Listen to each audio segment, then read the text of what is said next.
All right, I had to do it. I recently made a video on modern monetary theory, otherwise known as MMT, and I received massive, massive positive feedback. Everybody loved the video except a few avid MMT lovers. They kind of get stuck on their ideology, and I didn't want to debate them in the comments. I just kind of wanted to air this out on a video. So today I'll basically be reading through these. I'll have their comments somewhere up here, and I'll be reading through these and kind of responding, breaking them down, because they left very long comments. One of them, Jesus, I think is his name, I think he deleted his comment, but I did want to respond to that one. I know, so we'll get to it right now. So essentially in the video, I just broke down MMT. I tried to get both sides of the argument, and we'll get into this in a second. So I won't say this person's name, and again, I'm not condoning, arguing or anything like this, but I am condoning, having a healthy discussion. And I think it's important, if you're at the dinner table or you're having a conversation with a friend and they say, oh, I've heard of MMT, I believe in that, and they don't really understand global economics, they don't understand macroeconomics, the true macroeconomics, not necessarily things that just some professor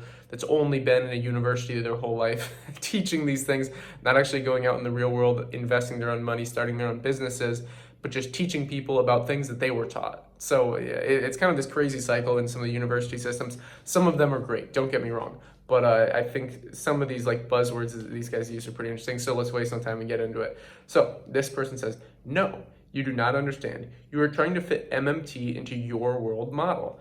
And specifically, if you go watch the video, it's kind of hilarious because I purposely show the reason the MMT people believe what they do, and then I show the other side, the more Austrian economic side, which I would consider myself a little bit more of an Austrian economist. And if we're putting categories and labels on it, I prefer not to put labels, but if you have to say like, okay, Keynesian economics, which I made a video on, by the way, you can check that out, MMT, which I'll have linked down below that video, and then Austrian economics, which I'll make a video on after this. But yeah, if you kind of play all those out, I really try to lay out the argument for both sides because I understand the appeal to MMT 100%. I mean, if you can just inject free capital into the money supply and help out a lot of the people that need money, why wouldn't you do that, right? But they're not looking at the other side of things, and we'll talk about that here in a second. So, as you mentioned somewhere in the video, you think that the world is a big barter economy where money is in fixed supply. And then some bad people come and dilute the money supply and we wake up poor. Your model of the world is completely wrong. I love it. Okay. So this is what you have to change in order to understand what MMT is all about. All right. So he's trying to do a little perception shift. Okay, let's play along. So every transaction in a barter economy has two sides where two traders exchange two items of similar value. Okay. So two traders exchanging two items of a similar value. Interesting. This is how it's been throughout all of world history. I recently made a video on the Turkish lira talking about when you go back to, there's a great book called Stone Age Economics. It talks about, before currency was a thing, before people were really even deriving things in like gold or other commodities like seashells humans have used throughout history, which we'll get to here in a second, beads, all these different things that are really money. Those weren't really currency. Currency is like this, Turkish lira. This is like 7 Turkish lira, or 700 Turkish lira right here. So with this, it's been devalued over time. And I made a video on that. You can go check it out. It's called, called the crash of the Turkish lira, because over the weekend it crashed like 14%. And people think that's a massive deal. So this is true. So every transaction in a barter economy has two sides, where two traders exchange two items of similar value. Well, that's not true. Here... So here in the real world, every monetary transaction has three sides. Oh, this is interesting. Oh, wow. This person, okay, this is why I specifically picked out this comment. And again, Jesus, I'm happy to make a part 2 to this video if you re-up your comment. For some, I didn't delete it, by the way. I purposely kept it up there. I responded to Jesus's comment. I didn't respond back in these like long book form paragraph things that they did, but because I just wanted to do a video on it to address them and kind of make it easy for anyone to understand who's watching this, why it's important to address these concepts, not over text, but in person. Because I feel for these guys. Like, I understand where they're coming from. I understand that, like, these ideas that are built up in your head are there for a reason. Like, somebody told them this is what they believe that person. I completely understand it. But I think just addressing these things, I'm not against these person. I'm sure we'd get along if we were in person. I'm sure we'd have a healthy debate. But for example, Jesus, in his comment, I said he left a super long comment, kind of similar to this one. But he left a super long comment, and then I just said, "You're joking, comma, right?" Question mark. Like, I didn't debate back with him. And then he's like, I'm not joking at all, you effing clown. And then I just responded back, love you too, Jesus. I love it. I love it. Okay, so I love Jesus. By the way, if you're watching this, shout out to you, Jesus. Shout out. I appreciate you, man. So here in the real world, every monetary transaction has three sides: buyer, seller, and a bank or government. Fascinating. Okay. So three sides. It's not just a buyer and a seller. There's always a bank and a government between any transaction. So if somebody came into my place here in Istanbul and they said, "Hey, I want to sell you a newspaper," and I give them, let's say I can pay them online with something like a digital currency, like Bitcoin, for example, or we're using something like Dash or a quicker currency. I'm not paying them in a government currency like this, like a paper currency. Who's in between that transaction? I'm a little confused here because I thought you said there's always three people in between. Or, if I'm living in St. Kitts and Nevis, like an island country, somewhere in the Caribbean, and we're using something else to derive value in, not just cash. I know in your world, your perception is, oh, everybody in the world is doing the exact same thing that I'm doing. But once you really start understanding how the global economy works, that's why I made this channel, Invest Global, is because it's fascinating. So many people get so stuck in their perspective. They have kind of this tunnel vision. They think, oh, everybody is only using this. Not so much. And even if we are using this, it's really the original form of currency was supposed to be backed to a hard asset like gold. So like the US dollar was previously pegged to the gold standard, but Nixon took it off in the 70s. So in that case, there's when you're using, for example, gold to transact throughout history, like gold coins or copper coins or silver coins throughout history, and you trade with this, who's in between that transaction? If somebody comes to me, or if I want to trade, for example, in, let's say 300 years ago, I'm a farmer and I have chickens to lay eggs and you make clay pots and we want to make a deal, who's in between that deal? Who's this third party? I'm curious. Tell me, please. Who's the magic invisible government in between our clay pot for eggs deal? Or if somebody wants to sell a newspaper, comes here and wants to sell they have beautiful tangerines and beautiful pineapples here in Istanbul. It's so good. Or they want to sell some baklava or durum or chorba, amazing soup here in Istanbul, and I pay them, and there's nobody in between. It's just peer-to-peer transaction. And who's the middleman? I'm a bit confused here. So he keeps going on. Buyer gets the good and tells the This is too good. Here in the real world, every money transaction is so buyer, seller, and bank. Buyer gets the good and tells the bank to shift funds from one account. Oh, wow. So this person thinks the only way of transacting is using a bank and having an account where you shift one to another. This is, wow. This is fascinating. I'm learning so much today. Okay, so this is no longer the barter economy. So again, he says, so the buyer gets the goods and tells the bank to shift funds from one account to another. This is no longer a barter economy. This is credit system. In this model, money isn't just some good that exists in limited supply and stays in the system permanently. In this model, money is valueless token. This person's like contradicting themselves. It's like they're tripping over their own shoes. It's hard to even follow along at this point. In this model, money is a valueless token that has a point in time it is created, and a point in time it is scheduled for redemption/destruction. The correct way of modeling government spending is to picture all government spending as printing money, and taxation as destruction of money. Man, this is killing me. It's honestly hard to follow. I understand. I've heard this argument 1,000 times. This is what all the MMT people basically say, but this person is just saying money is a valueless token. So people don't get this. It's called learned helplessness. This is learned Martin Seligman. He has a great book called Learned Helplessness, and he has another great one called Rational Optimist.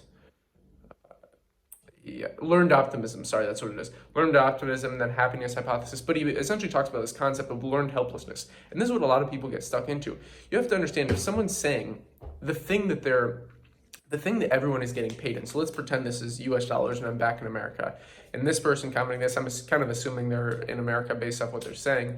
But let's say, we're having a conversation in person, which I would much prefer because we would get this over with so much quicker. But essentially what they're saying is this is a valueless token. So what I would ask them is, so why are you getting paid in it then? Why don't you request to get paid in something that is valuable? Throughout all of human history, you have free will. You can decide what you get paid in. So just because everyone derives value in the US dollar, and this is the global reserve currency at this point in time in history, zoom out. You're so stuck in this current time period that it's honestly just kind of sad at a certain point, because it's this learned helplessness model where you think you're kind of trapped in this cage. Man, the cage doors are open. We have the global economy. This is like really the first time in history where you have access to information. Go educate yourself. Please, please, please do not keep thinking this. And I am always curious. I'm always, the number one thing here, I don't care if you walk away from this video agreeing with, like if you're the person that commented this, still agreeing with what you said, or maybe changing your mind a little bit, but just try to be a little bit more intellectually curious, please. A little bit more curious. Up that factor of curiosity, because I mean, whoever taught you this stuff, it's sad, because it's kind of this, like, Richard Dawkins talks about this in his book, The Selfish Gene, but it's these social genes that get passed down from generation to generation. He calls them memes, not like the funny words with pictures, but they're called memes. So they're social genes that are getting passed down through history. They're kind of like these ideologies. So you could say religion is potentially a social gene in a way. These are getting passed down from generation to generations, and typically these come in the form of stories or like traditions, ceremonies, things like this. And these ideologies can be really, really bad if they're not really critically thought upon. You really, really have to think about this, I'm telling you. So, and it's kind of scary, because if we just play this out, we use a logical tool, arguum ad absurdum, and we go, okay, so if money's a valueless token, what's the point? So is your thesis that you should just not work and like the world should just go to H? What is the point here then? If money is a valueless token, that's what I don't get. It's like, what is this idea that between every transaction there is a government? Do you not believe in free will? Do you genuinely believe that if we're sitting at a table and you give me, I don't know, an apple, and I pay you $1, that there is a government in between that transaction? Now you could argue, oh, the person that made that currency, is the government. But what if I give you a gold coin? Who's in between that transaction? Please tell me. Please, please, please tell me. You tell me. So, anyways, I continue on. I love this.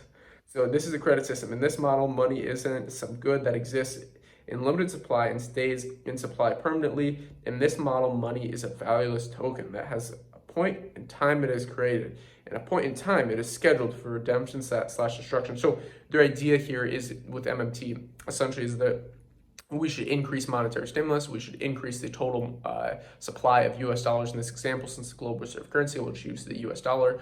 And in this way, the way that we're going to not have hyperinflation is we're going to tax. But I mean, you tell me, with over $4 trillion printed, with 25% of US dollars, 1/4 of all US dollars created in 2020 alone, with this year there's going to be even more. How are they going to do that with a 1% wealth tax? Please tell me. Please tell me. Explain this to me. I mean, make your own video or something. Don't just comment. Or sure, you can comment, whatever you want to do, honestly. Just hope you have a good day and you're not too stressed out. And I hope you stay intellectually curious. That's the main thing.